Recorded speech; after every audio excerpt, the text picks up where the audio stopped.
Hi there. Here's how to roast chickpeas for a healthy snack or a crunchy salad topping.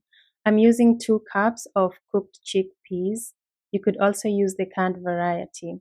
Now, to this, I'm adding a tablespoon of olive oil, half a teaspoon of garlic powder, half a teaspoon of onion powder, and then half a teaspoon of dill weed. It adds a beautiful green contrast to the chickpeas. And then a quarter teaspoon of paprika because it has a deep color. So if you want to add more, it's okay, but they'll be more red. Now go ahead and toss your chickpeas in the seasonings. Again, I cooked this at home, so they already have salt, but if you use the canned variety, you might want to add a little bit of salt. So now they look beautiful and uniformly coated with seasoning. It's time to spread them out on a lined baking sheet.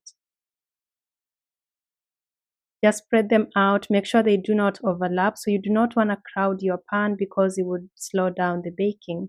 So bake them at 350 for 25 to 30 minutes and they'll be ready. The longer you bake them, the more crispy they'll be. So and they kind of dry up literally. So you want to cut down or lengthen time depending on your preference.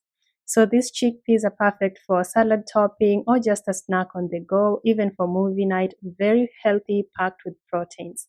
Thank you for stopping by.